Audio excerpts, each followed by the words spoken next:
Yo, what's up, guys? Welcome to the party, the sports podcast where we keep you up to date with all the sports news with lifestyle and cultural impact. I'm your boy D Lamp, Hey, it's Welcome, Melo. welcome back. It's your boy Huncho. And it's your boy Jay-Tay.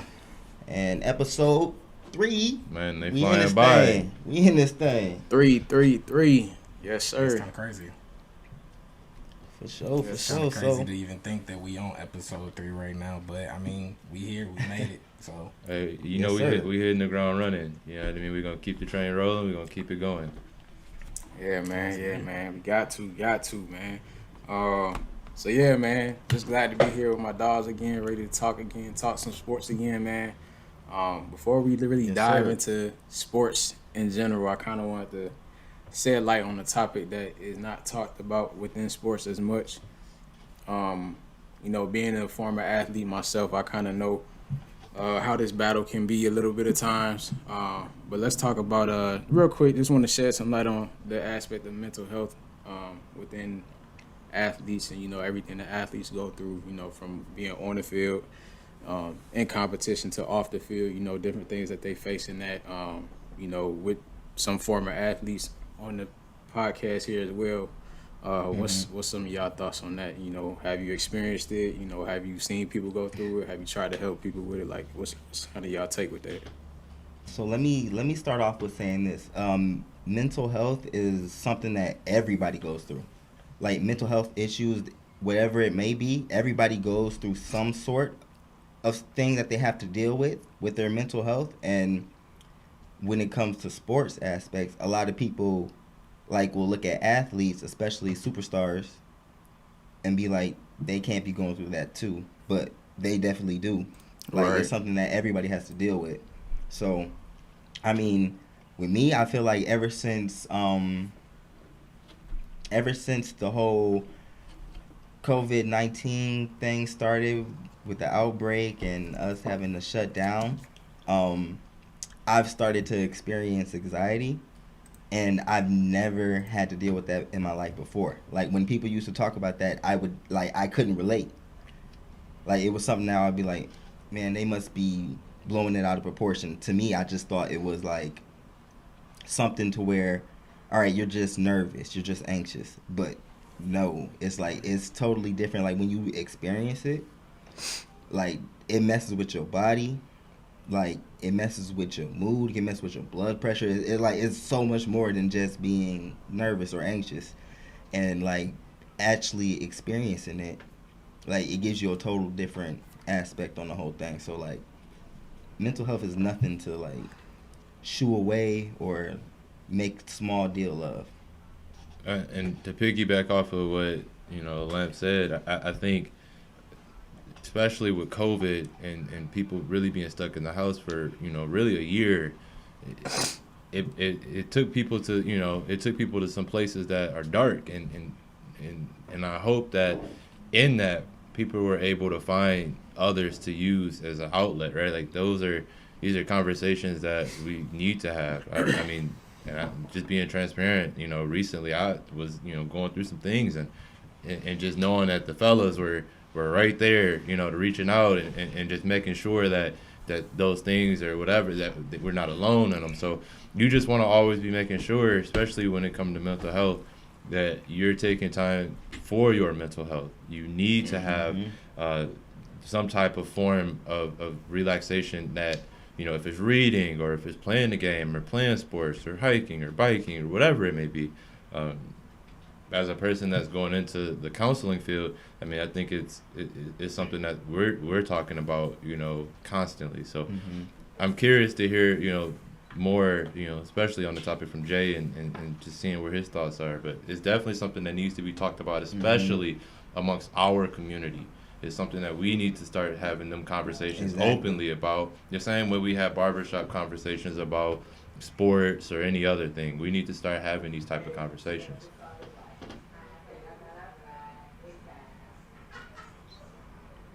No, we good because and just to jump in real quick before you go, Jay, like really as like a community, like you said, we definitely need to just be Yeah. there for one another and step in to help somebody else who may be going through a hard time. and like anxiety is just one out of the many things that somebody could be going through when it comes to their mental health.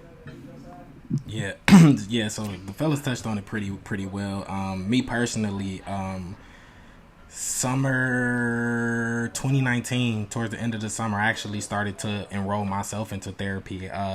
Fellas are very familiar with, insecurities and things that I was going through mentally that I had to go get, checked for myself to make sure mentally I was a better person. But what people fail to realize is the mind is a powerful tool. So when you're in sports or when you're trying to do your best at, a job or a project or something, you know what I'm saying? It's important to make sure that your mind is sharp so you can, think out and fully, indulge in any aspect of what you're doing. So I really just feel like, on the topic of mental health, like Lent was saying, it's not just for athletes, it's for everybody. And I always encourage, I even tell y'all all the time, I think therapy is extremely important for the brain, and it's important to have an unbiased person in your life just kind of talk to you professionally when it's their job, from an unbiased situation. So I just think, it plays a vital role in life itself. Now, to tie it in with sports, you guys know, like I said, I'm always a really, really huge fan of my city and my city sports, and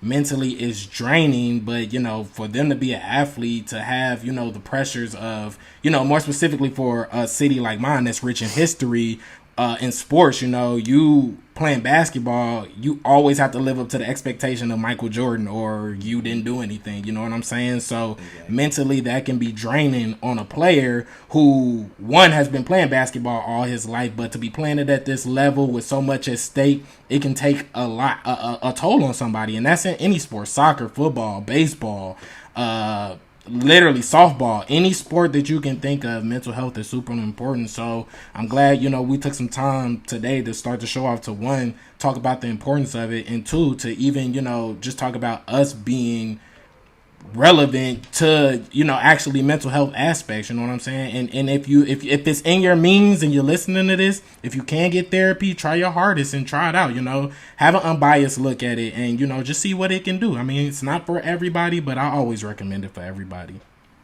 Definitely, bro. Definitely. And if you can't get a therapist, just make sure you have somebody that you can at least talk to. Real talk. Just make sure you have an outlet that you can connect to, just to make sure you can't keep that stuff bottled in. Mm-hmm. Yep. But also on the sports side of things, like Jay said, it's a whole bunch of pressure on these athletes, and being that they have so many eyes on them and so many people critiquing them when it comes to social media or these talk shows or these sports shows in the morning, Yep. it's just so much that's on them. Their minds can be in so many different places. And one of the important things that I feel like people need, you need to be able to relax your mind sometimes. You don't want to overwork your mind, because that's also a part of stuff that can hurt you mentally. But Van, we haven't heard from you. I definitely want to see what you got to say. No, for sure. I definitely agree with y'all. I feel like it's one of those things that it doesn't get brought to the table enough. I feel like, when you have these athletes and, they're in the playing field 25/8, they're practicing, they're working out, they're constantly in this train of thought to be, in a competitive state of mind. The outside world, that's how they see them. They see them as somebody that goes out and just is an athlete. They don't see them as a person. Yeah. So I feel like people kind of forget that at the end of the day, these are God-gifted human beings, but they're also people too. So you have to understand that they go through the same things that everybody else goes through on a daily basis when it comes to their thought process and how they think. They might overthink some situations, and you combine that with them being an athlete, they're gonna probably think a lot more than the average person, because they're taught to go out and forget about everything else and focus simply on this sport and focus simply on what's going on right now. But then when they get done with what's going on right now, when they get done with that game, it's back to reality. They got to think about their situation and what's going on. So I feel like it's something that needs to be talked about way more. People really need to shed light on the situation and And, you know, it starts by just conversation. It starts with conversation. Just, you know, Yes, like sir. for our example, you know, I can come to these guys and talk to them about anything and, you know, get a different perspective from anybody, from every single one of them that will help me out in some type of way. So, you know, just opening it up, just being able to have those people that you could talk to, whether it's in the playing field or outside the playing field, whether you're an athlete or not an athlete, Yes, just sir. mental health in general is something that has to be spoken about, and don't be afraid to actually come out and say something. You gotta say something. So, yeah, that's my standpoint, man. I appreciate y'all taking some time on it. Oh, go ahead, Melo. What you got? Go ahead. Real quick, I mean, and we as a sports podcast, we can't touch on mental health and not talk about, or at least give a shout out to the DeMar DeRozans and the Kevin Loves, and Man, even yes, sir. recently Yeah, Klay for sure. Thompson. Even recently Yeah. Klay Thompson said 2020 was the worst year of his life.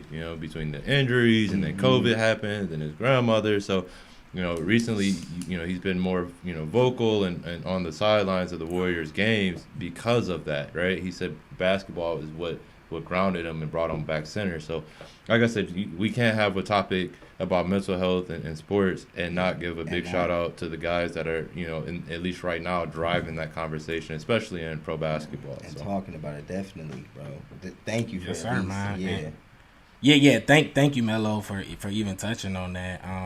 Like we said, like Melo was saying, this is a sports podcast, but to Huncho's point, to Melo's point, to Lance's point, we're all still people at the end of the day, and we understand that this aspect is bigger than just the line of sports, just the line of work or friendships or anything. It's deeper than that. So we want to help our viewers and our listeners understand that just because you aren't LeBron James doesn't mean you don't deal with these things, but just because somebody is LeBron James doesn't mean that they don't deal with it either. You know what I'm saying? So Exactly. I think this is a excellent topic for us to touch on, and we look forward to even doing this further in the future, so you guys can get a piece of us, because this is stuff that we talk about all the time. But I think this is actually a good transitioning point for our next topic, because we have a show during the NBA trade deadline. You know what I'm saying? So with trades going on, players got to switch their mental. Some players got to move to entirely different states at a whim like that. Got to pick up and move their families. So let's just dive in a little bit, fellas. It's been a pretty active day in the league. Actually, I want to start this one off with Huncho. We'll go over some of our favorite winners and losers. So let's just talk about that, and then we'll go a little bit in depth to talk about a couple of the other acquisitions. But Huncho, who was your winner and who was your loser? So wait, free agency? before we pick winners and losers, can we go over the trades that happened? Oh yeah. Go ahead. You can break it down, Lamb. I was just No, go ahead, no, break it no. down. You good. So I know. What I know off the top of my head right now is that. Hold on. Boston- I'll read them off. Yeah, go ahead. I got them pulled up. All right, so the first one, fellas, we got. Hold on. So it's been quite a few trades. So the first one we'll talk about is let's talk about J.J. Redick. So J.J. Redick went to Dallas. Okay, yep. They traded Nicolo Mealy and J.J. Redick to the Dallas Mavericks, and then New Orleans Pelicans got James Johnson's Wes, I apologize, Iwundu, that's Iwundu, and a 2021 second round pick. Okay. So the Pelicans and the Mavs made a trade. Then we got Victor Oladipo to Miami. That's a pretty big one. And the Rockets got Avery Bradley, Kelly Olynyk, a 2022 first round pick, and then Miami got Oladipo. Another one, we got Lou Will, Lemon Pepper Will. He back in Atlanta. He coming down to Atlanta for a trade for Rondo. So Atlanta got Lou Will. They got a 2023 second round pick, a 2027 second round pick, and some cash. And then the Clippers got Rondo. Rondo got a 2-year, $14 million deal, so they'll have him this year and next year. We got Daniel Gafford to Washington. Chicago was very busy in the trade deadline too. So the Celtics got Luke Cornett and Wagner. The Bulls got Torrey Brown, Javonte Green, Daniel Tice, and Cash. And then the Wizards got Daniel Gafford and Chandler Hutchinson. So Chandler Hutchinson, pretty good player. So I thought it was a pretty good pickup.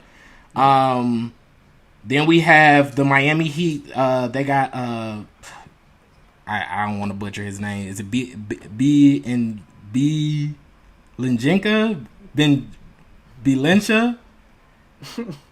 They got a shooter from the Heat got a shooter, and then they traded Maurice Harkless and Chris Silva. I'll get a correction on his name, but he's a pretty solid player.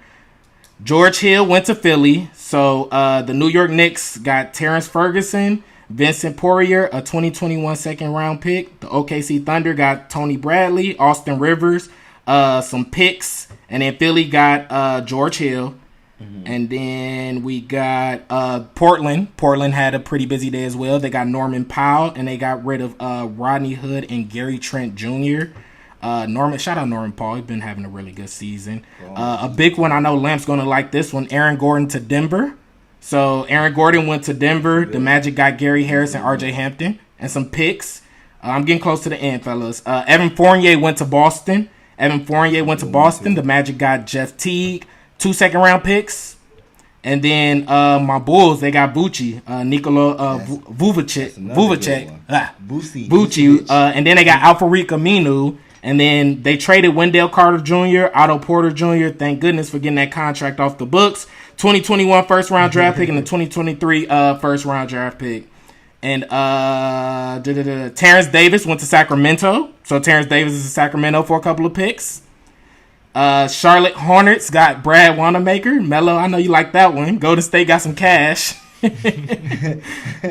Golden State also traded Marquise Chris to the San Antonio Spurs. And then they got the rights to Caddy Lalane. I don't think he's in the league yet, but they got the rights to him. So whenever he comes in the league, they'll have him. And then Matt Thomas went to Utah. Matt Thomas was on the Raptors. The Raptors unhauled a lot of people. JaVale McGee went to Denver. And the Cavs got some picks. And Delon Wright to Sacramento. And then Detroit got Corey Joseph. And I think that rounds it. Oh, no. Wait. I got one more. PJ Tucker to Milwaukee. I know that happened last week, but we'll just talk about that one as well. But PJ went to Milwaukee. And the Rockets got DJ Augustine and DJ Wilson, fellas. So that's pretty much the trade deadline wrapped up. Like I said, let's dive into it. Whoever want to take over. Look, you go ahead. So look, I like a couple of these moves, right? Mm-hmm. Like I honestly shout out my homie Kurt. He texted me right away. Heat Gang. I like what they did. They added some veteran leadership. They added a nice two-way piece that can still shoot the ball, and I believe Victor Oladipo in the right situation can still be a very good player without giving up their young talent. Right, they gave up nobodies and got some real players that can help make a push. Right. Also, I like what Denver did. Denver was able to go out and add some real star power to their starting lineup now. You get you throw Aaron Gordon in there. You get JaVale McGee coming off the bench. I believe that they made a move to really make a nice push on this back half of the season. And then my ultimate winner is Portland. Portland went and added Norman Powell, who has been balling out, outside of his mind right 20 now. 20 points. Right. A guy that can play both sides of the ball, has championship pedigree. I believe that move can be the type of move that can help bolster their roster into being able to make a real deep run in the playoffs. So once again, going out and getting Damian some real help on the wing, I believe that'll show to end up being one of the best pickups at the trade deadline. Okay. All right, I can jump in real quick. I like what Melo was saying.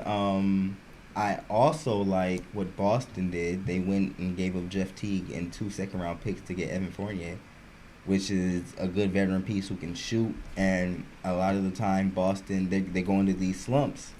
So you add a shooter that can actually get you some points and then still have you guys in a rhythm. That's something that they can use. They still need a real center, but that was a nice pickup for them.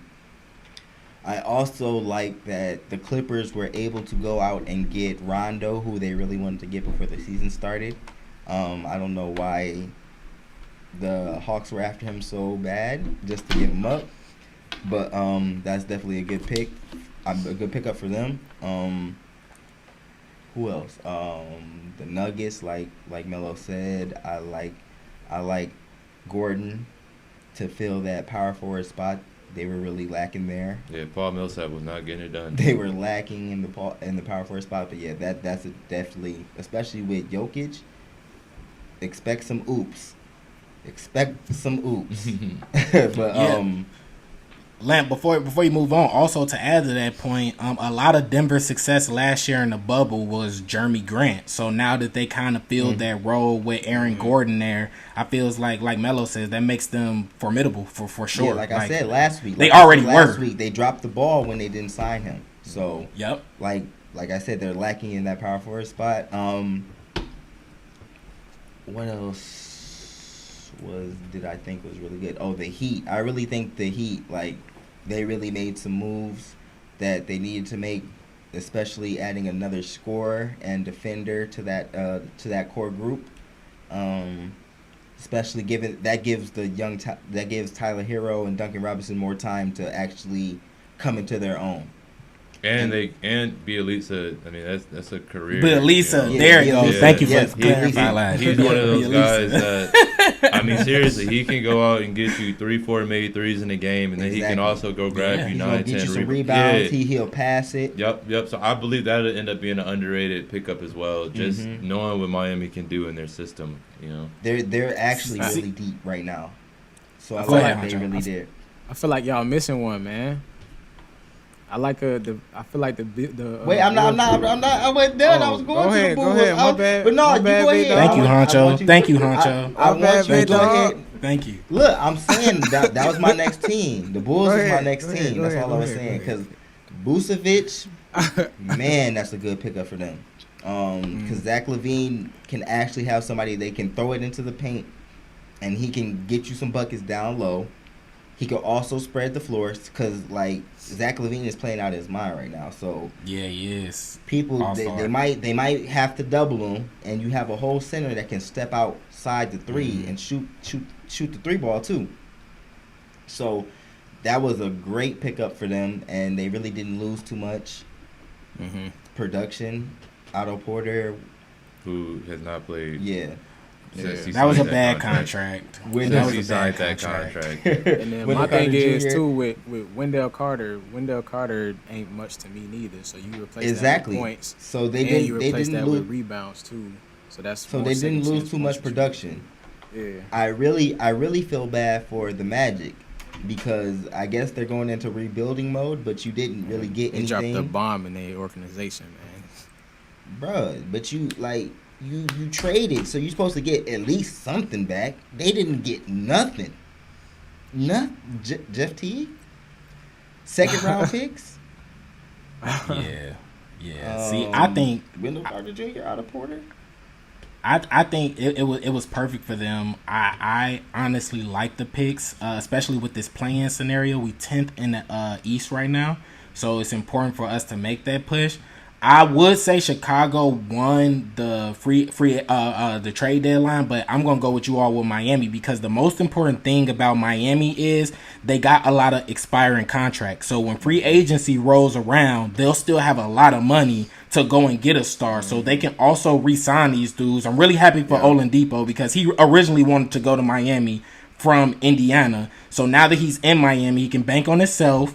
You know what I'm saying? This is a team that just went to the finals last year, so it gives him the opportunity to work for another contract. So that's the reason why I think Miami wins. But the biggest losers is clearly the Magic. They're going into full rebuild mode. They let every team steal from them this trade deadline. It was robbery. They got robbed by 3 teams. You got some pocket lint? Oh yeah, you got Vucevic. you got a little bit of dust in your back pocket? Oh, you can get Evan Fournier. I mean, golly. Ridiculous. Go ahead, Huncho. I'm sorry about that, man. They got robbed by 3 I teams. mean, as far as, I agree with you, Jay. I feel like, I just feel like the Bulls they just getting Vuce is great for them overall. You know, they already got Lauri Markkinen. I think he's averaging like 17 to 18 right now. That's gonna help him a lot. Exactly. So just having that other big there, he'll be able to learn a lot from Vuce too. And I feel like this will help Lauri's development as a player as well. So I'm just ready to see what they do in Chicago right now. Hey, Man, one thing, I was very hard on Billy Donovan. Lamp note too. I was really hard on Billy Donovan and OKC too. But Billy Donovan, the Bulls front office, you guys doing an excellent job. You know, so I just want to give you a little credit. Go ahead, Melo. I just wanted to throw that in there because I know. Look, all my Chicago timeline, all my Facebook friends, they be going in on Bulls management. so I left out Chicago in that like when I was giving my recap of top 3. My only issue with the Chicago moves, and I guess this is how I was grading the moves, is I'm thinking of the late season push. And I think Chicago, and I think Jalen knows as a Chicago fan, I'm sure you still believe they still a couple moves, like they're probably a move or two away from really being a contending type team. Whereas some, like, you know, you're talking about the Heat, you're talking about Denver, you're talking about these type, you know, Portland. Those are teams that are making moves to contend now, right? Mm-hmm. So those are why, and I just wanted to explain why I gave the nod, especially to Portland, over not a Boston, but a Chicago. But I do obviously shout out USC, Vucevic. You know, I'm always a fan of Vucevic. Of course. But like I said, I just couldn't believe that Orlando, and I can, but I can't, right? Like you can only get so much for certain players when teams know you're trying to hit the reboot button. And let's be honest, this team capped out as an 8 seed. So it wasn't, you know, you got next year coming back. You got Jonathan Isaac coming back for your team. You got Markelle Fultz coming back off an injury next year. You add in a young piece in, you know, Wendell Carter. Obviously, we see where their direction is going, right? They're going young. They're going athletic, you know, type of guys. You still got Mo Bamba. Hopefully, by next year, he will have fully recovered, you know, from all his, you know, health issues, from everything that just kind of happened for his past year. And who knows, maybe, you know, they'll be one of those fun, exciting teams that get up and down the court that, you know, can do something. But as of now, I'm in agreement with you. They're definitely the biggest loser of the day. Yeah. I just feel like try to at least get a first round. Like, come on. Yeah. Like, the type of players you gave up can at least get you one first round. And so what's to come still, though, for, you know, what's to come is still the buyout market, right? Yeah. So some of these teams, like, for example, Golden State made a move for the buyout market. You know, we know, you know, I predicted earlier that I believe that, you know, Drummond is a candidate to land in L.A. and, you know, so I still believe that to be true. Or New York. LaMarcus too. LaMarcus on the buyout market as well. LaMarcus has agreed to a buyout as well. So where he can end up you know, right now reports are leading towards Miami, right? You know, so yeah, man, that's scary, low-key. Yeah, I really want to see Miami. Woo. Because you know with Miami has such a great system and organization that they're going to maximize whatever they have, and they've shown that in the past couple of years. Not just them getting to the finals, but the past couple of years not having the most talented team, but they maximize the talent they have. Yes. So I definitely think it was a fun day in the NBA. Yeah, man, real fun. No, definitely. I was just gonna say. Oh no, go ahead. I was just gonna say shout out to the Eastern Conference. To your point, everybody making these moves. This is probably the strongest we've seen the Eastern Conference in a long time. So very happy that Atlanta made some moves. Very happy that Chicago made some moves, because I think we're all in agreement if KD, Kyrie, and James Harden are healthy, it's wraps in the East. But we really don't know what's going on. We really haven't heard anything about KD. You know, I'm hopeful that he'll come back healthy, but I mean the Eastern Conference is kind of wide open. You got the Hawks moving up to 4th. The Bucks then won 13 of the last 14. Harden's been balling out of his mind. So I mean, we got a competitive Eastern Conference, and hopefully Embiid comes back healthy too. And I was gonna say you forgot about Philly, but actually, Jay, I'm glad you said that, because we're gonna shift a little bit and just looking at, you know, we got all these injuries and you know, speaking of wide open, the MVP race is as wide open as it's been. I don't recall a MVP race being this open this late in the season, right? Usually we have it's usually locked up, right? Or at least have two people that is battling it out. Yeah. Mm-hmm. When have we had the two people battling it out go down with injuries, right? So you had we had Embiid and LeBron who were seemingly were pulling away from the pack as far as the MVP race, but without LeBron for the next 4 to 6 weeks. We know Embiid's dealing with an injury right now as well. I'm looking at the current MVP odds via BetMGM Grand, and right now Jokic is the odds-on favorite. With the current injury standings and everything else, Jokic is our current favorite, followed by Embiid. Closely behind him is LeBron, Giannis, and Harden wraps out our top 5 right now. So. Let's open it up, right? So we got MVP, we got standings, and it all just with these injuries. Let's see where do we see certain teams making moves and then adding in the trade deadline. What's up? I really was really wanted to avoid this topic. No, we about to gotta talk about it. I'm gonna have to. I really hate that I'm doing this, but Lamp, you're right. You're right. Now that these injuries didn't happen, I think I honestly I want Dame to win the MVP, and I think he has an opportunity to win it if they can round out Norman Powell, come out there, they could get a top 3 seed in the West. I think it's feasible. But the current MVP is Harden, man. I mean, this guy is playing out of his mind, bro. Like literally, y'all. I never told y'all a story, but literally League Pass took money from me literally last in December, right? So I had to get League Pass. So I'm like, you know what? I'm really gonna lock in on these games, man. And I've been watching this man James. I don't think I've seen him play better his entire career, bro. And it's scary. So Dame, come on, make it happen for your boy, man. Make it happen for your boy. But Harden, that man Harden, he the MVP right now. Just think about it though, real quick. Him and D'Antoni obviously have had a pass together, right? But then you arguably throw in the greatest point guard that has ever ran his system as the head coach. I mean, I guess in a way, I was wrong too. I'll definitely admit I was wrong. But in a way, I guess I should have seen that this would have happened, right? You got the greatest person to ever run D'Antoni's system, followed by arguably the greatest person that has ran his system with D'Antoni on the coaching staff, and we're wondering why this is one of the best offenses in the NBA, minus KD, and for the bulk of this run, minus Kyrie. I mean, this is ridiculous, dude. It's scary. So wait, it's scary hours. Let me just add something real quick. The only reason I knew this was coming is because I knew the patterns of the things that were happening. While everybody was talking about, James Harden had this superstar. It didn't work. Well, actually, it did work. And when it was working in the beginning, everybody was talking about, this is working. James Harden and Russell, working. James Harden and Chris Paul, working. It was all working until James Harden didn't want it to work. That's when it stopped working. Or when they ran against that man. Yeah. But I'm not talking about as far as winning, because that's a whole different story. They ran into Golden State. And real quick, pause.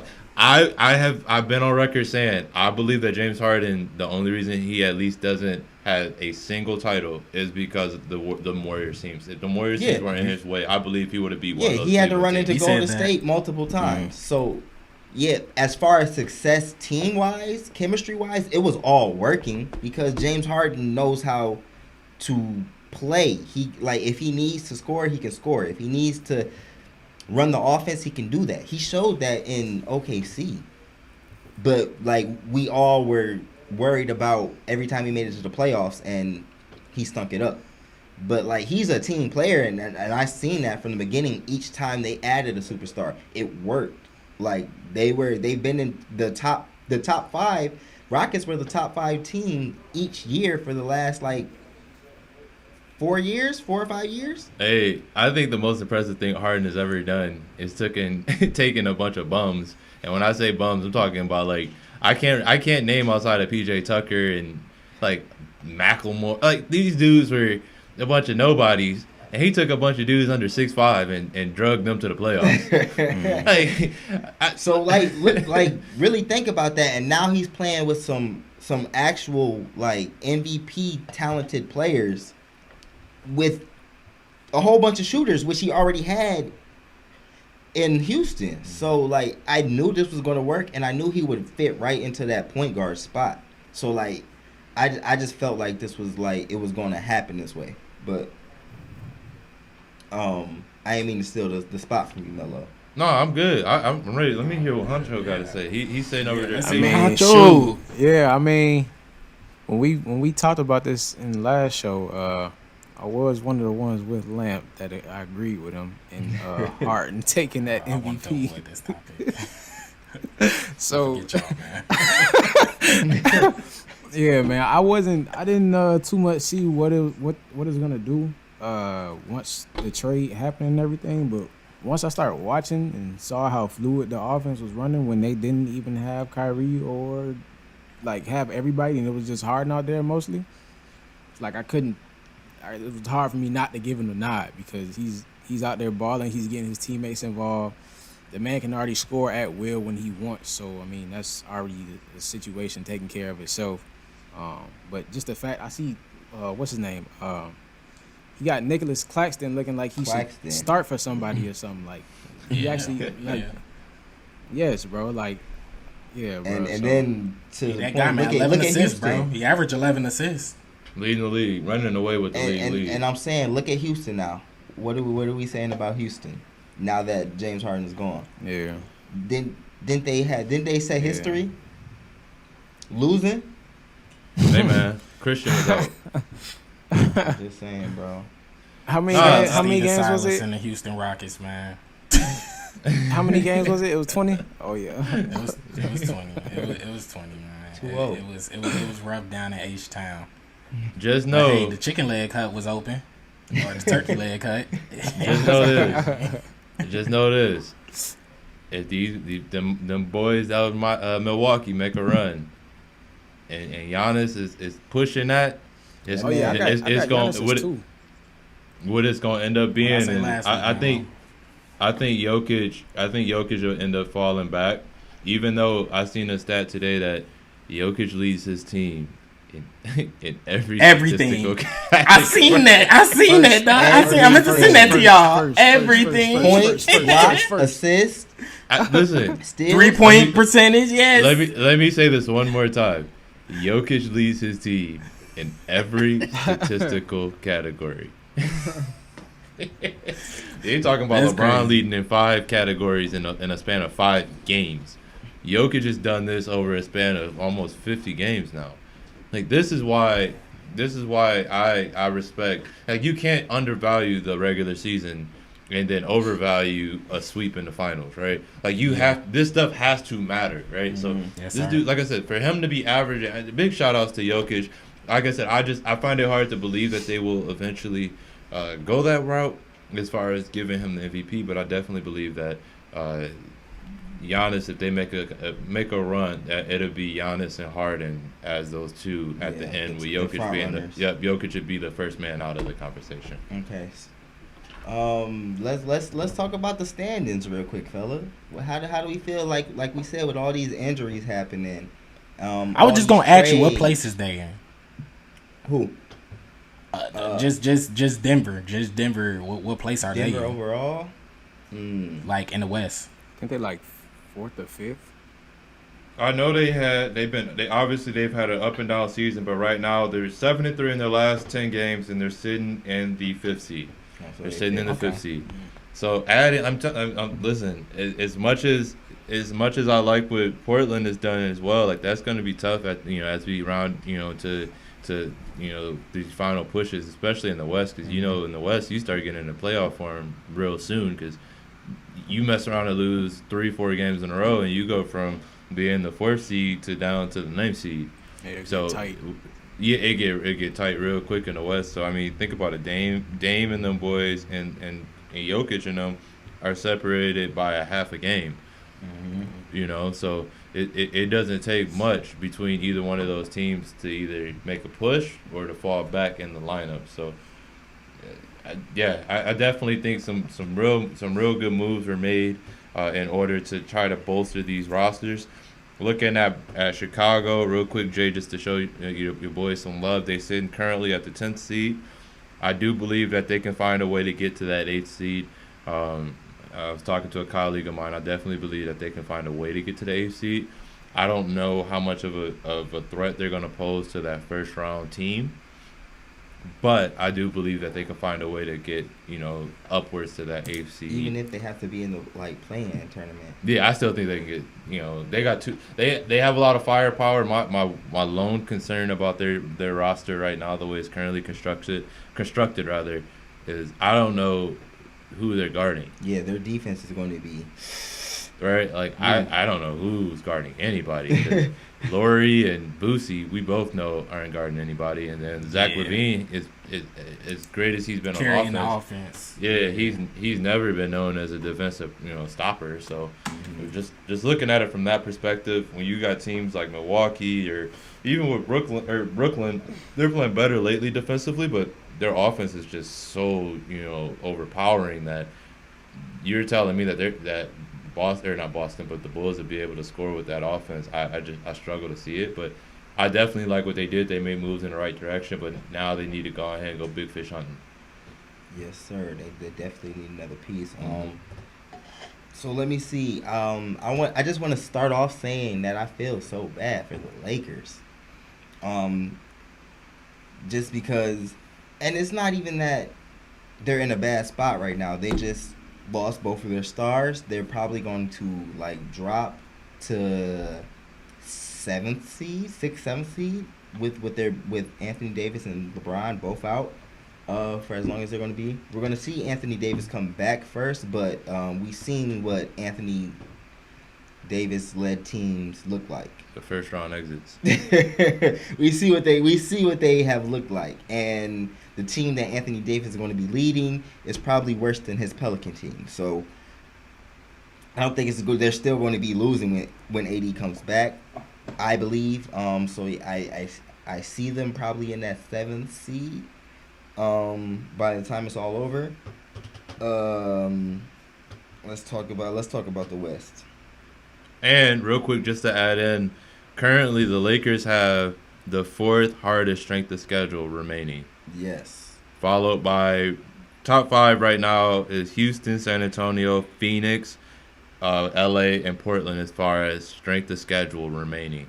So, obviously as Portland is getting healthy, getting CJ back, getting, obviously adding in, Norman Powell to the fold, the Lakers are regressing, and not only that, but they have a tough schedule still ahead. Okay, yeah, I can definitely see Portland getting to that 4th spot. It's definitely going to be a fight with them and the Nuggets, but I feel like if Portland can get healthy because I want to say playoffs start May 11th. Yeah, I think it's early May, so we got one full month of the season left. Early May, so we got a full month of the season left. If they can get kicking in the middle of April, I feel like they can get that fourth seed. I know Denver will be right behind them. We got to see what the Mavericks are gonna do. If they can get into a rhythm, it'll really be a all-out brawl in the West. Yeah, the Mavericks. Mavericks have the 29th. So basically, the second easiest remaining schedule left in the league. Okay. And then the easiest schedule left is Utah. And let me say this. So the thing is, I'm not really concerned about the Lakers. I want to see what they do in the buyout. If they get Andre Drummond, I think they'll be fine.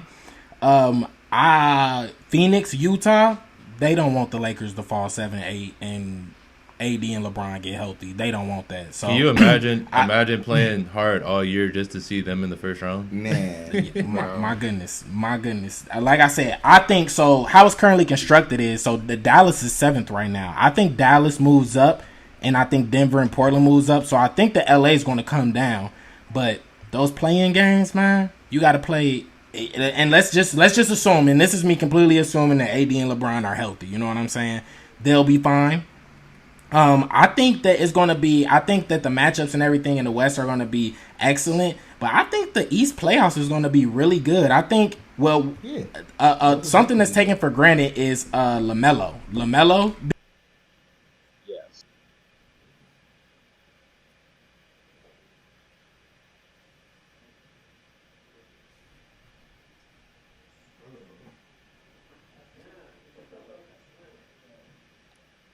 So the fact that LaMelo is out, so that makes it harder for them. Excuse me, I had a few little technical difficulties. But I think Charlotte will fall down.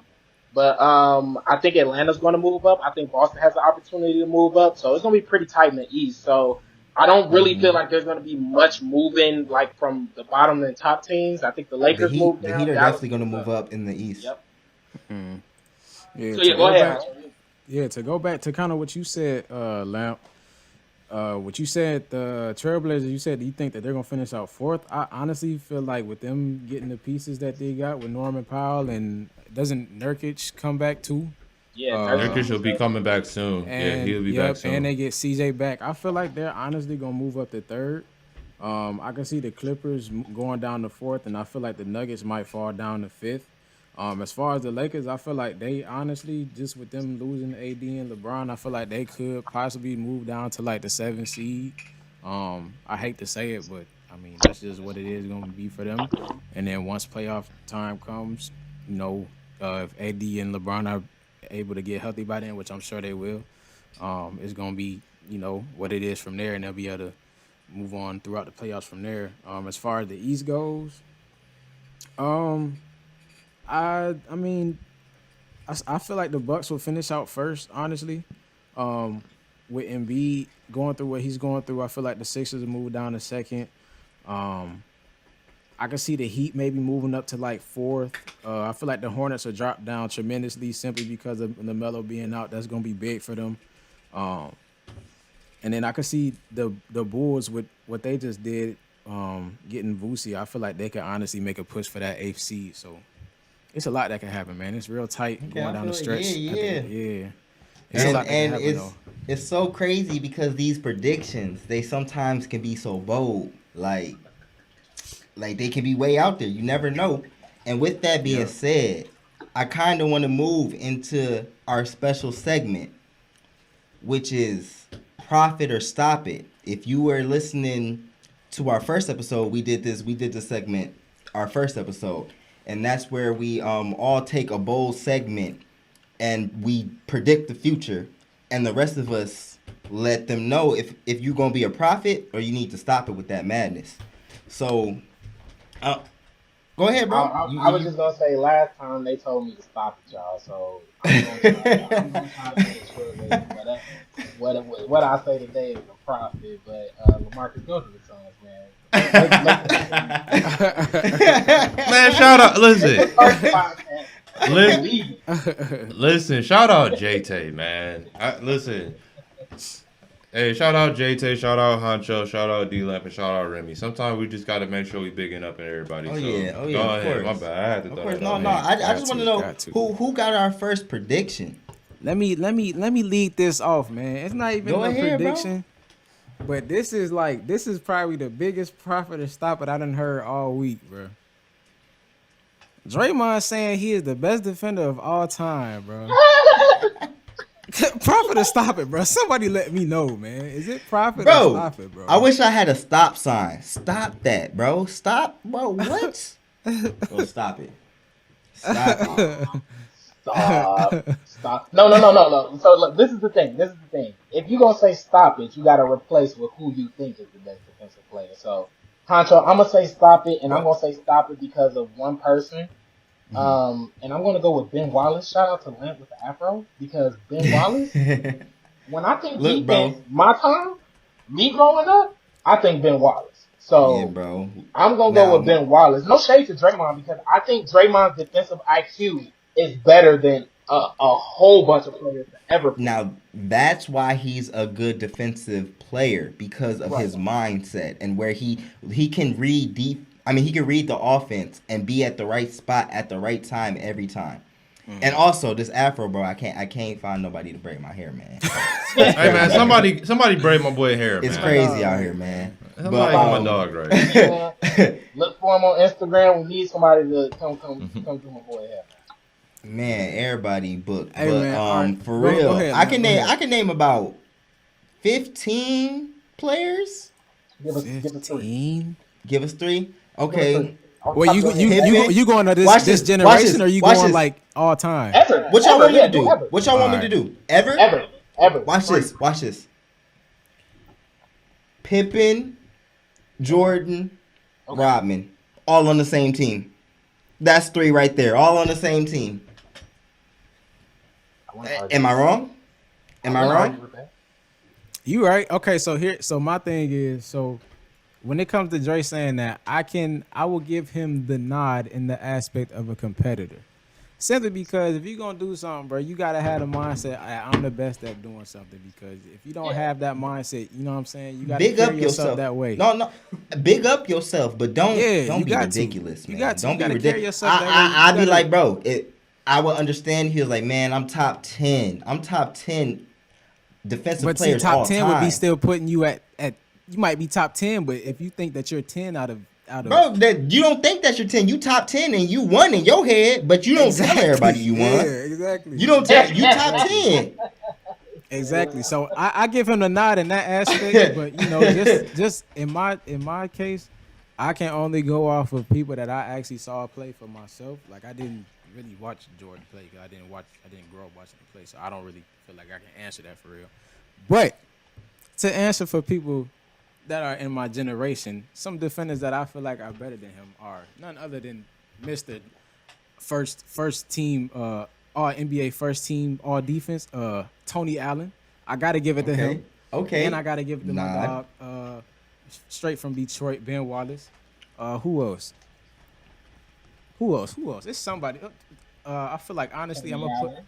I said Tony Allen. I'm gonna put Bruce That's Bowen first in team. front of him. Bruce Honestly, Bowen. Bruce Bowen was yeah, a great that's defender. So good. that's 3 people right there that I put in front of Draymond. Now is Draymond? Look, I could put more people. We could put Giannis. We could put AD. We can put. We can keep going, man. It's not hard. It's not hard. He's stretching it, bro. He's stretching. Am I stretching it? You gotta stop. Is that a problem to stop it, Melo? Do I gotta stop?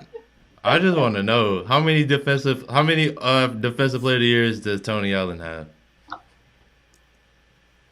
He's not even qualified to be in this conversation. He don't got none. At all? None. He's first team. That's it. There's 5 of them. There's one defensive player Tony every Allen's year. a good on-ball Bro, defender. you know, can't- on-ball you can't defender. not put him in there, bro. So look, let me tell you this. It's a difference. It's a difference between a defensive stopper, somebody that's gonna be like, look, I'm taking you out the game. You may score 20, but that's gonna be your hardest 20 you ever scored. Or somebody who's a defensive leader and telling everybody where they need to be, and a help side person. It's difference, bro. It's But we a talking about the difference. best defensive player ever, so that's all got to be tied in. That's all got to be tied in. Exactly. You can't be one or the other. Like Draymond is a defensive leader / help side. He's not stopping one person. Like you put him against somebody and he's supposed to just stop them. I think Drake can get in his bag though. Don't front Melo, I think he can get in his Melo, bag. why you I think looking he like can get in his bag. I think Drake can get in his bag. Come I on think now, Drake can get in his bro. bag. Bro, Come on now, bro. I just don't. My Bro, thing is this. don't disrespect Tony Allen like that, bro. I didn't. I just asked you a straight up question. How many first team defensive players does he have? He has none. So I don't even know why he even joined in the conversation. Then to say that they're playing 4-on-5 on offense, I'm sorry, Tony Allen. Did you forget? People didn't even guard you when you were in the league. We're not talking about offense. Right, but he brought up offense, not me. He tweeted and said they're playing 4-on-5. Where is Steph and Clay? Okay, if you gonna say that, you got to be a bucket, and I don't never remember Tony Allen being a bucket. Okay, so to me, you lose all credibility right there. Second, I'm not gonna go as far as to say that he's the greatest of all time.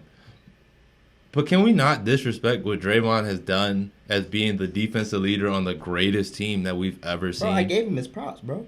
Right? I mean, I'll say this. I think Draymond has more. He's more than capable of taking a best player out of a game. I agree. I agree, Melo. I agree with you. I agree with that. I think he's better served as the role they have him in because he's the ultimate coverall on defense. You know what I mean? He's able to cover every single mistake a defense makes. To me, and let's preference the question too with he was asked this question. He didn't just come out the blue and say, "Oh, I think I'm the greatest defender all the time." He was asked he was posed a question, and that was his answer. Okay. As a dude who's that has the accolades that he has, I'm okay with him saying like he's the greatest defender of all time. I'm not okay with the slander that came after the fact because he's not only has he led, has won a defensive player of the year and all that, but he's led the Warriors. The reason the Warriors were so good was because not only and I'm talking both pre-KD and with KD, it was not only because of their offensive greatness, right? And what did we talk about with Brooklyn? Brooklyn is the greatest one of the best offenses we've ever seen, but they can't guard anybody, right?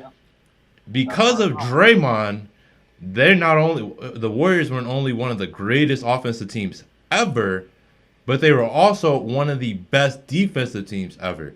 Mm-hmm. So I just don't believe, granted, like I said, I've already said it's a stop it, but I just don't think it's as much of a stop it as everyone's making it seem.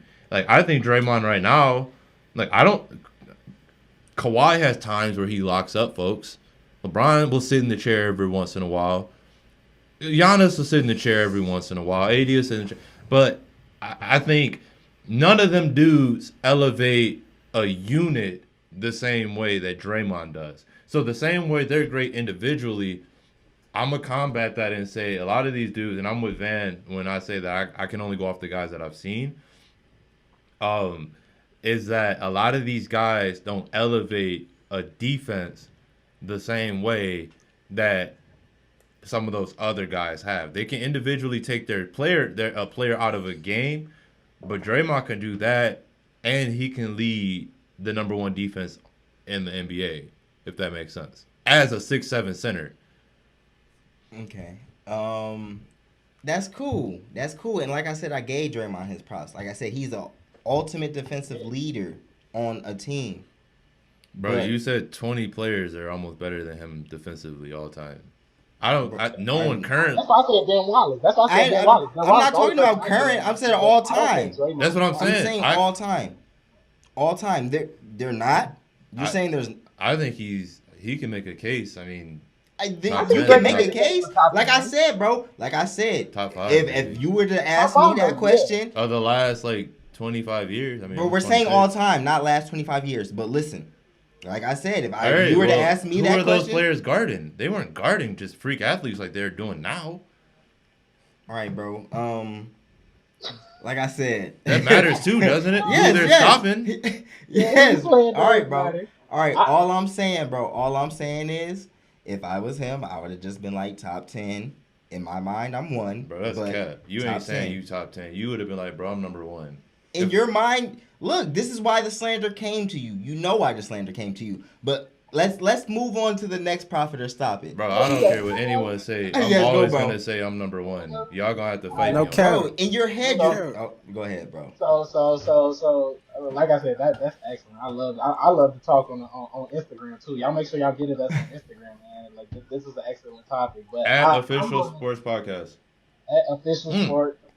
Party podcast. My God. Party podcast. Yikes. As he takes the drink. Hey, man, leave me alone. I'm taking a sip. I'm having a good time. My topic is I'm going to move to the NFL, and I've been seeing a lot of people talking about Jared Goff and Sean McVay and how they fell out and everything. But I'm also seeing a lot of people talk about how Matt Stafford is going to be the MVP this season. How can I stop those? MVP? I heard they said because he's going to have to be backed by excellent defense. They took the nod. They said that the Rams Jared Goff looked like an MVP. So now that they upgraded to Stafford, that he's going to be this big MVP. So fellas, profit or stop. This is just what I heard. I'm gonna Let's go go. Prophet. Go ahead, Huncho. Profit. I'm gonna go Prophet. Oh, that's two. Simply because if you all remember, we had this discussion quite some time ago, and I believe I was one of the people that said that Matt Stafford going to the Rams would be a greater move than Jared Goff going to the Lions. The Rams are already established.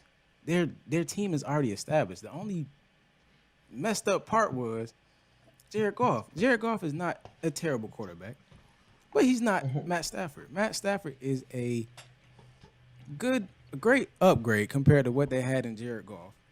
Matt Stafford has always had the superstar quarterback capabilities. He just didn't really have everything around him He didn't to have do the so. team. He did not have the team Right. for it. So now you put him in an environment where he does have the team. He does have the weapons. He has Cooper Kupp. He has Robert Woods. He has an established defense already. I think that's the big thing, Van. Right? He's never Yeah. had a legitimate defense in Detroit, whereas he's had some decent weapons throughout his career. And I'm not gonna, in reference to Van, he had a couple handguns throughout his career, but he didn't have, and he had one nuclear weapon. Yeah, that's what I right? was gonna say. Now, he had a nuke. Right. had a nuke. Listen. I'm not going to listen. We don't include him. When we're talking about Matt Stafford's career, we talk about it's Calvin and then it's everyone else. So nuke. he had the nuclear weapon, right?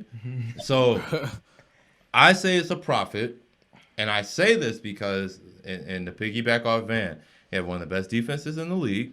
You have a young coach who has shown Offensive minded.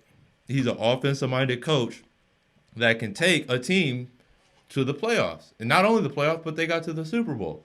Now, the issue is we're not talking about if the Rams are going to win the Super Bowl. We're just saying if Matt Stafford can win an MVP. I believe as a storyline, right? Because MVP, half the battle is just having a good storyline to the madness. I believe the storyline it fits the narrative, right? Like coming from the losing Lions, now leading the Rams to a 12-4 or 11-5 record, and so I can see the storyline. And Matt Stafford, unfortunately, one of his nicknames has been Matt Pad Stafford because he knows how to pad stats. I believe his numbers will always look great, so he's gonna have the numbers to back it up, and he will finally also have a defense on top of the Cooper Kupps, on top of the Robert Woods, USC, type of guys that will be able to take them to the point where you're gonna be like, okay, yeah, I can give the nod to Matt Stafford. So it's a bold one, Jay, but I'm gonna go profit on this one. It's a bold profit, but I'm gonna go profit. All right. Look, Listen. I was 0-3 last week. I'm 2-0 right now. What is it? Listen. I am so unsure about this. I don't know which way to go.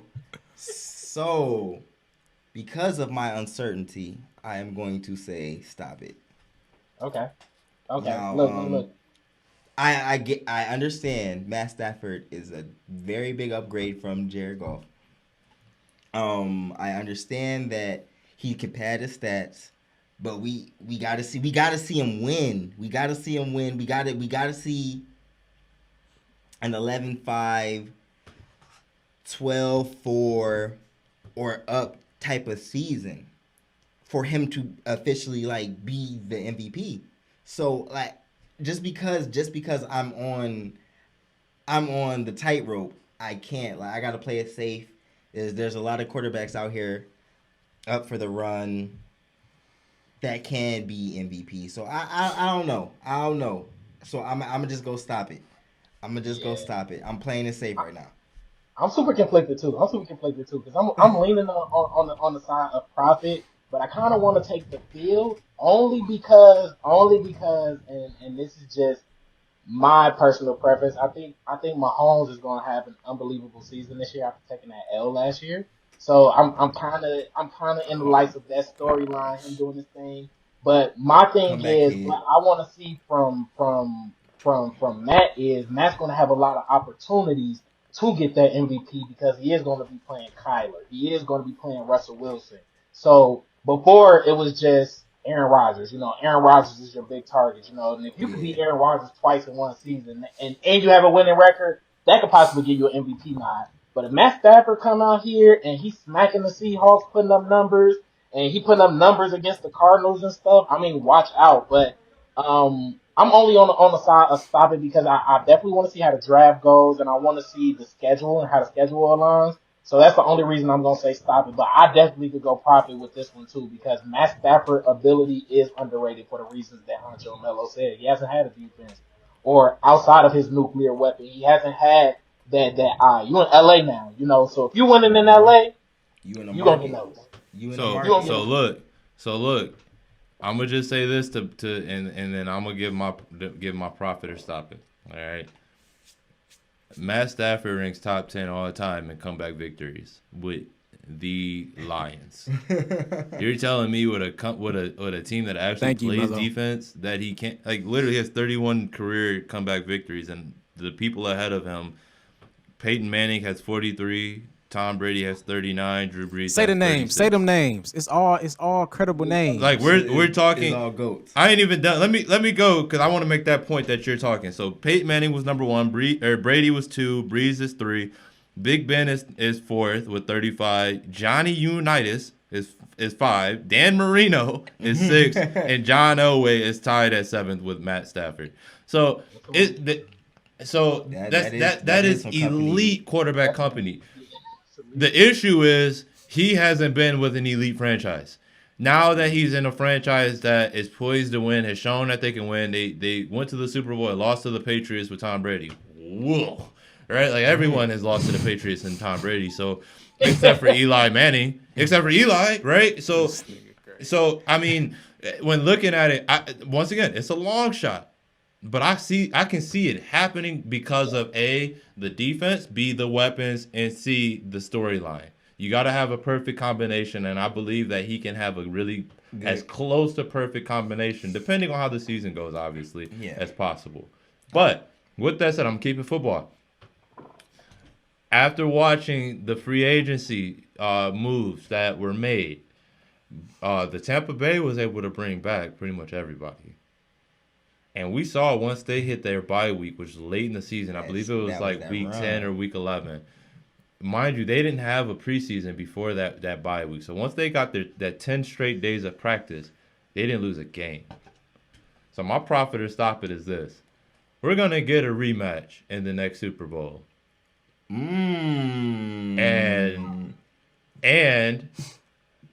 Tampa Bay is going to repeat. Okay, you got me there. Profit or stop it. Ooh, you made it. Look, you made the stakes high. You made the stakes high. That's what I do. We're gonna keep. Very we gonna bold. Listen, and obviously we're understanding. It's early. We're in March, but just going off of free agency. I mean, there was a real concern that they would lose. Levante David and Ndamukong Suh and Chris Godwin. I mean, those are big name guys. Rob Gronkowski and Antonio Brown. I mean, they were really on the cusp of losing some guys that really played very pivotal parts when it mattered most. One of the big things that were question marks for them was the secondary. Well, now they got a whole another year underneath their belt. You get Tom Brady. Tom Brady gets an actual offseason with these guys. Right, me and Van during football season, we did a lot of slandering of Mike Evans, and it wasn't because of. A little bit of was the fact that seriously, Marshawn Lattimore. Well, that too, right? Marshawn Lattimore took him completely. Like whenever they played, it was just not even fair. But the issue was him and Tom Brady could never get on the same page, right? Tom Brady would be looking for checkdowns, and Mike Evans, at times, to me, didn't even look like an elite receiver because he wasn't on the same page as Tom Brady. And Tom Brady threw some costly interceptions throughout this past season due to that. You get them under a whole season or a whole offseason on top of so far. I mean, based off of their last draft, they drafted nothing but home run hitters. They drafted Tristan Wirfs at the right tackle, and he's shown to look like one of the best right tackles in the league. They drafted the safety, and he was one of the best safeties in the league. So at this point, I believe it to be a prophet that not only will we get Kansas City and Tampa Bay again, but Tampa Bay repeating. I think Tom Brady gonna get one more of them things. My god! And he gonna beat Mahomes, No, and we gonna stop that conversation for good. It's crazy that that you bring this point up, Melo, because honestly, while I was watching the Super Bowl, towards the end of it, once that I realized the Buccaneers was about to take the trophy and take the whole thing, I started thinking to myself, this seems like something that could happen again next year. So, to that, I say profit, brother. Wow. I say profit to that, bro. I say profit to that because these are two of the most elite teams in the game by far right now. The Chiefs, top-ranked offense, top-ranked defense. Their game speaks for itself. The Bucks, the fact that they're able to get their team back, and to Melo's point, like he said, that Tom Brady actually gets an offseason with these guys. Now, granted, You saw what he did in 10 days of work. They started they went and added motion into the offense. Hey, man. Finally, Bruce Arians started listening. And they went from a He five. didn't want to. Bro, he didn't want to. He did not they want went from to a listen. 500 team to a team that didn't lose. Bro. Hey man. And he went through arguably the hardest quarterback gauntlet to get to the Super Bowl. Yeah. Breeze, Rodgers, and eventually Pat Mahomes with arguably a top 5 defense. To get there. To get there. To kind of not like let me quick say this real quick. No, go ahead, bro.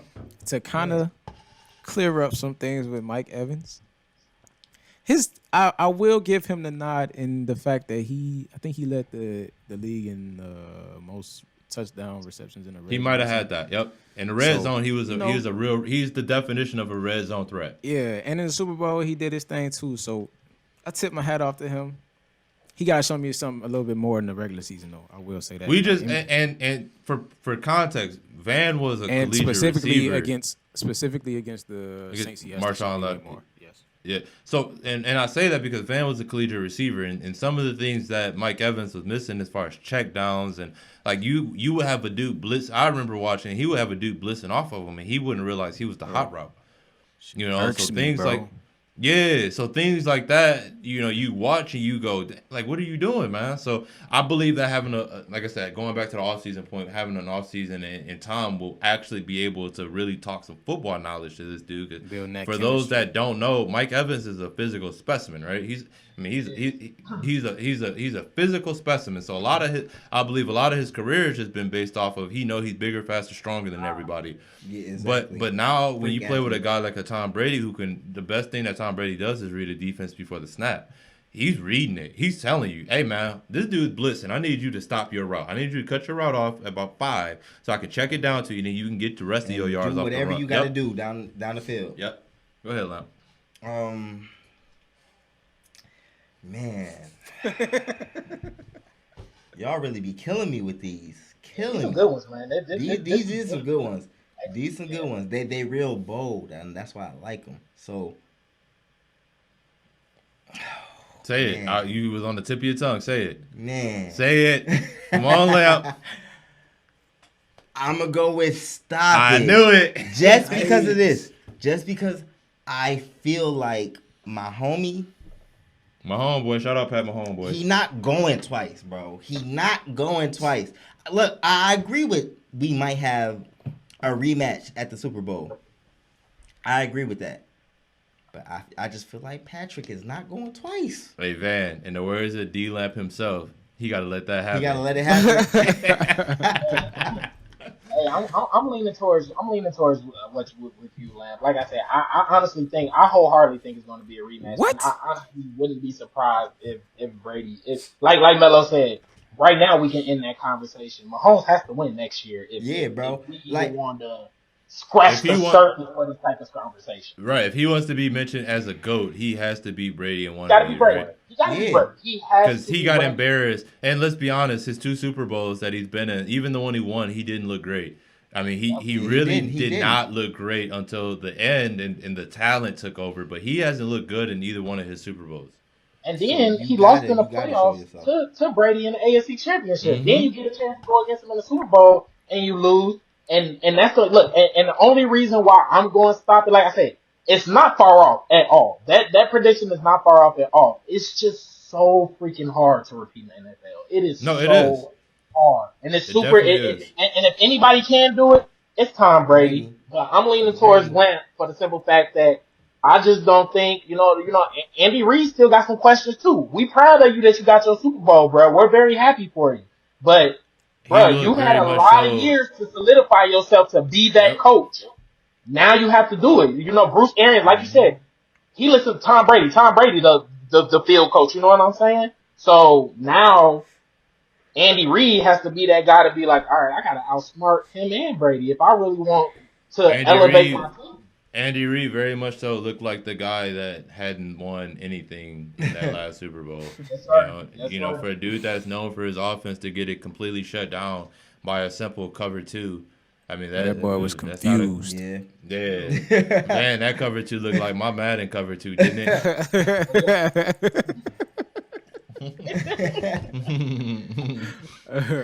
Van go has some ahead. nightmares of that cover too.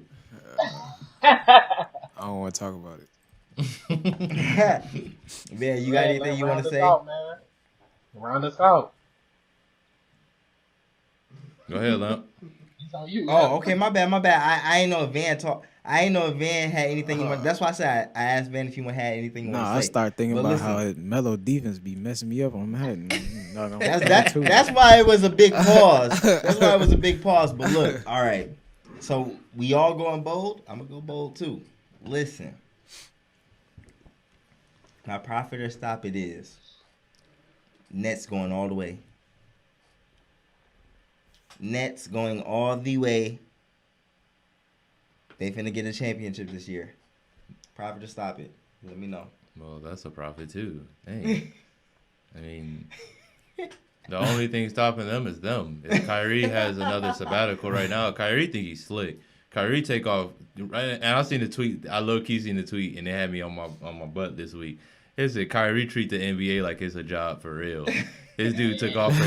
Kyrie took off this week for his birthday. This dude is different, bro. Like Kyrie treated like how we treat our job. Hey, Look, I feel it. I Look, feel it. at any point you could get a DNP for Kyrie for any situation, bro. I'm serious, bro. They talking about they thought he was slick. And they go, Twitter's crazy. Twitter looked up his birthday like, oh, he think he's slick. This dude was turning up for his birthday while James Harden out there carrying Brooklyn. Man. So, Lance, this is assuming everybody's healthy, right? Everybody's healthy.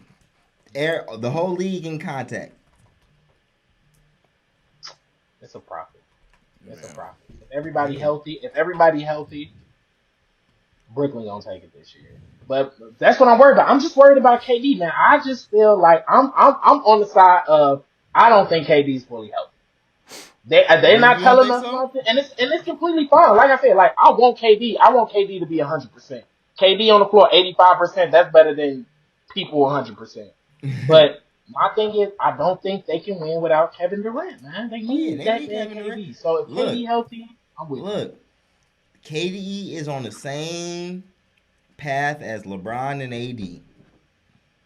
He gonna be there when the playoffs start. I think that's why they're taking it slow. And when you deal with hammies, just as a track guy, for those who don't know, I was a track guy. I ran track at CMU and whatnot. So as a track guy, I understand that, like, hamstring injuries, you don't, like, you take your time. You take your sweet time. I've dealt with a hamstring injury, you know what I mean? So during track. So I think with Brooklyn right now, they're like, man, we can ride. We coasting. Yeah, we're in cruise control. We don't. Kyrie taking the weekend off for his birthday. Fine. Do Yeah, your thing. go ahead, do your thing. KD, we don't got to rush you back because we already know when we seen you play this year, you look like the best basketball player in the world still. So, I mean, like I said, for me, it's a profit. And that's obviously going off of the fact that I believe that all of them will show up when it matters. Now, going off of Jay's point, now it's a different story. I don't think James Harden alone or James Harden and Kyrie alone can lead them to a championship, but you need that ultimate piece. Sniper. That KD is like I said, I've said it once and I'll say it again. KD is the best basketball player I've ever seen, and I've seen KD multiple times up close in person. When he was with the Warriors, KD is the best basketball player that I've ever seen, and I've seen Kobe, I've seen Jordan, I've seen guys. KD is the best basketball player I've ever seen. And KD's defense is underrated as well. People underrate how well KD plays defense. KD's a great on-ball defender, and he can play off the ball as well. Hey, and that's a shout-out to Draymond Green, but go ahead. Now, look, before you go, Van, I'm going to say, I also predict the Lakers are not going to get anything in the buyout. So it's going to be an easy cruise to the championship. Hey, if Drummond goes to the Lakers, I need a bottle. You need a bottle? I need a bottle. Yeah, because you just said they're not going to get anything. Oh, my God. When I predicted Drummond going there. So I'm getting a bottle. Am I getting a bottle if he does not go there? If he don't go there, that's fine. I'll give you a bottle, too. All right, let's get it. I need that 199. Let's get Drummond it. Don't go there, Left. I need that 199 VC, bro. I need that 199 VC. I know you good for bro, it. What, bro? So now I'm betting everybody. Now I think Drummond's going to the Lakers. I think Drummond going to the Lakers. Drummond's not going to the Lakers. I'm just saying. All right. So real quick before you go, Van, let's smooth this out. So if Andre Drummond goes to the Lakers, I get a bottle off a lamp. If y'all specifying what kind of bottle you getting, or it's just any bottle? Listen, I ain't gonna whack him over the head. You know what I ain't gonna whack him over the head. I know what you like. Yeah. You know what I like. Yeah. So if he goes to either one of the New York teams, it'll be a bottle for lamp. If he goes to a different destination outside of those, it's a wash. It's just a straight wash. Okay. So it's a straight up. We're just, hey, listen. Even though I'll still be right to say that Lakers are not getting anything in the buyout, but it'll be a wash. But go ahead. Listen, y'all know what it is. Y'all know. Y'all go ahead and give y'all shout outs, man. Let me go first, man. We always go, you know what I mean? Shout out to Aaliyah Cherry Photography. Shout out to Aaliyah Cherry, always. Real quick, though, shout out my pops. Shout out Marlon. Happy birthday. Happy early birthday. Or it might already be past his birthday when this actually comes out. Yeah, but listen, we appreciate everything you've done up to this point. I've appreciated everything that you've done up to this point. But we definitely want to just take a quick second and say shout out to you and your birthday and everything that comes our way. So shout out you and shout out your birthday. I hope you had a great birthday. Yes, sir, Marlon. Shout out the Frequent Flyers music duo. Y'all probably heard our music on the intro, outro. Go check that out. We on Apple, Spotify, YouTube, whatever. Instagram, Twitter, whatever it may be. Go follow us. Instagram, we dropping freestyles every other week. We trying to get out there. So go support. Also Flyer. Yes, sir. But also shout out to Flyer Pop. Flyer Pop. Shout out, man. Shout out Flyer Pop. Shout out Remy. Shout out Flyer Pop. Shout out Remy. Yes, sir. They also have a gaming channel. So if you like to go game, follow Flyer Gaming. You might be able to be one of their streamers if that's what you do. So go follow Flyer Gaming. Shout out to them. Which one of you boys want to go next? I already did mine, so we letting y'all. Oh damn. Dang. Shoot. Well, shout out. Of course, myself. I graphic design. If y'all need anything, Vnor Designs. Get with me. Whatever y'all need, get with me. I take care of y'all. I got you. Also, make sure y'all continue to support black businesses. Yes, sir. Local. Sir. Make sure y'all supporting them. If you know them, go support them. The same money that y'all spending in these other companies, y'all could be spending with somebody that's close to you or that and supporting them and helping them grow their business. Yes, sir. And yeah, it man. Takes a village, one more thing, man. Yeah, it takes a village. It does. One more thing too. Make sure y'all taking care of yourselves, man. I was just sick a couple of days ago, man. I was messed up, man. It wasn't no COVID stuff though. Don't think that. It wasn't no COVID. No, it wasn't COVID. It was pride. He got a little sick off his pride. That's all it was.